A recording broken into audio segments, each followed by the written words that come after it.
L'émotion qu'on ressent et la chance qu'on a de pouvoir travailler sur un monument aussi grand, je crois que c'est ce qu'on disait, le plus grand monument en béton comme ça, hors d'Allemagne, de toute leur histoire de guerre. Donc c'est vraiment un honneur pour nous.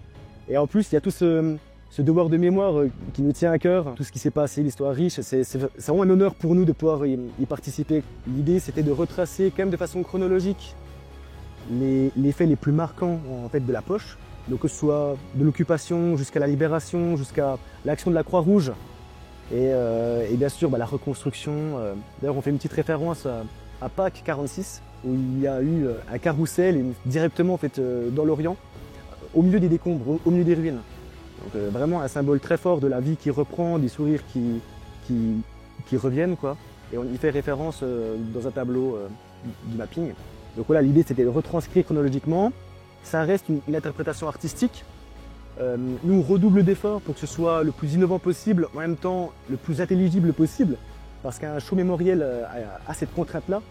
On doit respecter l'histoire, on doit respecter les faits marquants, et en même temps, il faut que ça reste dynamique, et il faut que ça plaise au plus grand nombre aussi. Ça ne peut pas être un simple documentaire.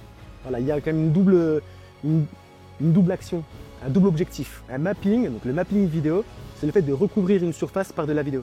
To map, on recouvre.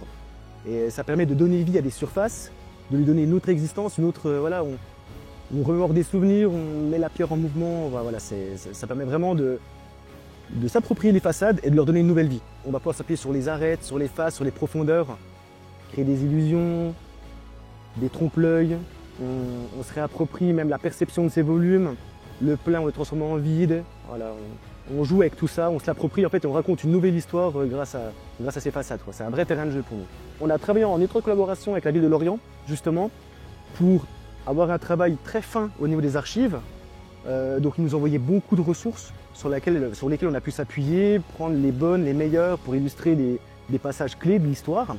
Et eux faisaient la vérification avec un comité scientifique pour la véracité, pour le sens. Et voilà, il y a une attention très, très particulière à ça, quoi.